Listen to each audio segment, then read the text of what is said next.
नमस्कार, आप जुड़ चुके हैं जम्मू लद्दाख विज़न के साथ। जम्मू कश्मीर के यूटी बनने के बाद जिस तरह से जम्मू कश्मीर में एक्सपेरिमेंट केंद्र सरकार की तरफ से किए जा रहे हैं, उसको लेकर और ख़ास तौर पर जो नई एक्साइज पॉलिसी आई है उसका विरोध तो पहले ही वाइन ट्रेडर्स कर रहे थे, लेकिन अब कांग्रेस और इंडिपेंडेंट पार्षद जो हैं वो भी इसके खिलाफ मैदान में उतर आए हैं। इस पर बातचीत करने के लिए गौरव जी हमारे साथ मौजूद हैं। गौरव जी, आपका एक बयान आया कि अगर एक नई दुकान जम्मू कश्मीर के अंदर शराब की खुलती है तो उसको आग लगा दिया जाएगा।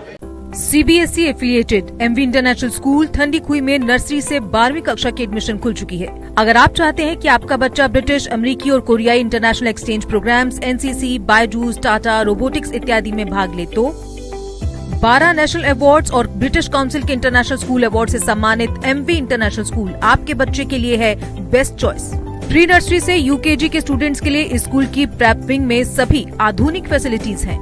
तो एमवी इंटरनेशनल स्कूल में आइए और अपने बच्चे के सुनहरे भविष्य की सीट बुक करवाइए। एडमिशन जी नमस्कार।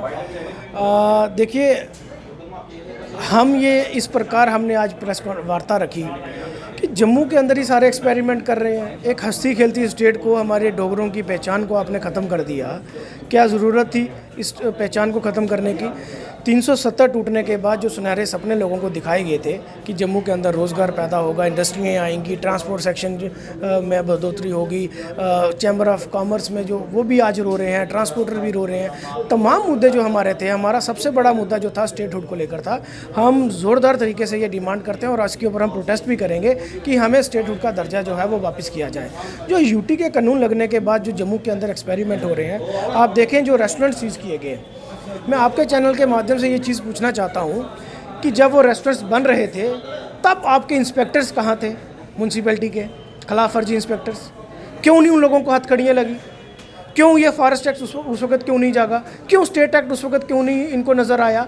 जब वहाँ पे उन्होंने जम्मू के बच्चों को, जम्मू के लोगों को, डोगरों को खास करके वहाँ पे रोज़गार दिया। कोई वेटर का काम करता है, कोई कुक है, कोई सफाई कर्मचारी है, कोई है, तो आपने आज उनको रोज़गार देने की बजाय उनसे रोज़गार छीन लिया, उनके पेड़ पे आपने टांग मार दी। इसी प्रकार जो एक्साइज पॉलिसी आई है, आप देखें कि माइनिंग माफिया जिस प्रकार जम्मू के अंदर हावी हो गया, जो 1200 रुपये की या 1500 रुपये की जो रेत की ट्राली आती थी या बजरी की ट्राली आती थी, आज वो 5-5 हज़ार रुपये मिल रही है, 8-8 हज़ार रुपये मिल रही है। वो लोग हावी हो चुके हैं, वो बाहर के हैं, वो जम्मू के नहीं हैं। वो गाली गलोच पे आते हैं, गुंडागर्दी करते हैं। एक गरीब व्यक्ति जिसने लोन लेकर अपना घर बनाना है, जिसने उधार लेकर अपना कमरा बनाना है, तो वो 8,000 रुपये या 5,000 रुपये सिर्फ एक रेत के लिए या बजरी के लिए कहाँ से लेकर आएगा और उसका घर कब कंप्लीट होगा? उसी तरीके से जो एक्साइज पॉलिसी आपने लाई है, इसके अंदर भी जो वाइन माफिया जो हिंदुस्तान के अंदर है वो जम्मू शहर के अंदर भी आएगी।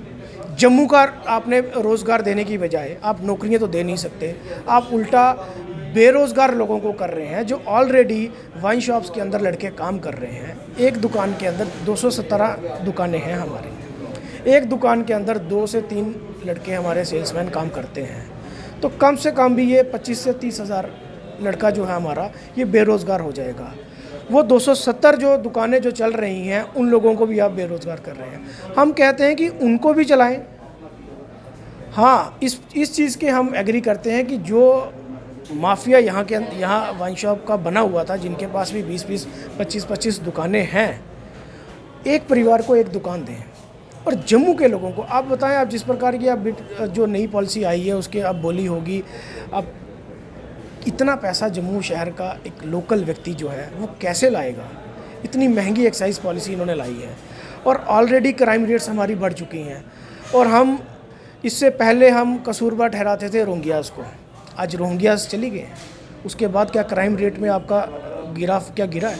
नहीं गिरा। ये दुकानें जब खुलेंगी, जब इनका टाइम रात को 11-11 बजे तक, आप जब चंडीगढ़ में जाते हैं तो वो 11-11 बजे तक वहाँ दुकानें खुली होती हैं। दिल्ली शहर के अंदर तो वहाँ क्राइम रेट्स देखो कितने बड़े हैं। नशे की तरफ हमारा यूथ जो जा रहा है, अब जब दुकानें खुलेंगी तो हमारा जो है क्राइम रेट भी बढ़ेगा। तो इसलिए हमने कहा कि हम ये दुकानें नहीं खुलने देंगे, हम इसे आग लगा देंगे। लेकिन कहीं ना कहीं सरकार का कहना है कि जो नई पॉलिसी आई है इससे सरकार को रेवेन्यू जनरेट होगा। सबसे बड़ा रेवेन्यू और साफ़ सुथरा रेवेन्यू जो है वो वाइन शॉप ट्रेडर्स की तरफ से गवर्नमेंट को मिलता था, अभी तक मिलता आ रहा है। 2023 तक इनका रेवेन्यू जो है वहाँ पे जमा हुआ है। मैं कहूँगा कि रेवेन्यू क्या, स्मार्ट सिटी का पैसा क्या आप इस तरीके से पूरा करेंगे? एक 4th क्लास एम्प्लॉई के लिए 10 लाख बच्चों का एग्ज़ाम लिया जाता है, तो क्या पैसा वहाँ से पूरा करेंगे? कितनी बेरोज़गार नौकरियाँ तो आप दे नहीं रहे हैं और नई नई एक्सपेरिमेंट और नई नई पॉलिसियाँ लेकर जम्मू के लोगों को गुमराह कर रहे हैं। तो इसको हम कंडेम करते हैं कि और हम ये चाहते हैं कि स्टेटहुड का दर्जा हमें वापस मिले।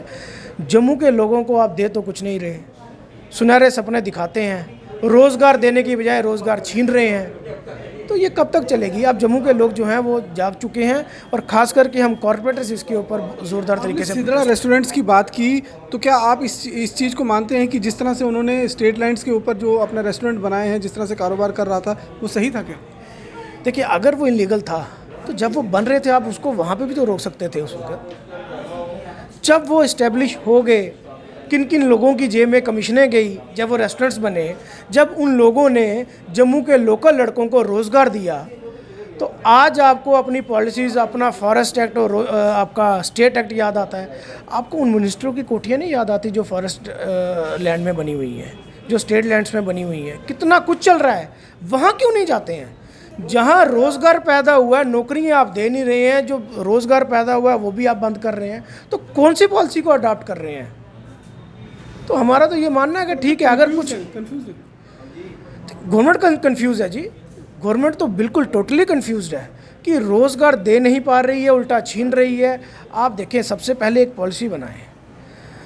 आज जम्मू शहर के अंदर कोई भी होटल बनता है, कुछ भी बनता है, क्या म्यूनसिपैलिटी से परमिशन ली जाती है? क्या उसका नक्शा पास होता है? जब तक उसका नक्शा नहीं पास होता तो वो बिल्डिंग क्यों बनती है? जब वो बन जाती है फिर आप सीलिंग का प्रोसीजर अडॉप्ट करते हैं, क्यों? आप उस खिलाफ फर्जी इंस्पेक्टर के खिलाफ या उस व्यक्ति के खिलाफ जो ऑफिसर वहाँ का कोई भी होगा, चाहे म्यूनसिपैलिटी का हो, फॉरेस्ट लैंड से रिलेटेड हो या स्टेट लैंड के रिलेटेड हो, जो ऑफिसर्स वहाँ उस वक्त उस बिल्डिंग को बनने देते हैं, आप उनके खिलाफ क्यों नहीं कार्रवाई करते? आखिरी सवाल, आपने कहा कि एक्साइज पॉलिसी के तहत अगर एक नई दुकान और खुलती है तो मैं उसको आग लगा दूंगा, ये धमकी माने आपकी? बिल्कुल धमकी माने जी। जम्मू के लोगों को आप रोज़गार नहीं दे रहे हैं, बाहर से लोगों को लाकर आप के अंदर बसा रहे हैं, हम इसे होने नहीं देंगे। तो इसे होने नहीं देंगे, ये कहना है गौरव चोपड़ा का। और साफ तौर पर जिस तरह से एक्साइज पॉलिसी आई है, अब नई दुकानें भी खुलेंगी और इन नई दुकानों को लेकर कहीं ना कहीं ये बात गौरव चोपड़ा ने कहा है कि अगर एक भी नई दुकान खुलती है तो वो उसे आग लगा दें, और ये बाकायदा उन्होंने सरकार को एक धमकी के रूप में कहा है। बाकी के अन्य खबरों के लिए जुड़े रहें जम्मू लद्दाख विजन के साथ। नमस्कार।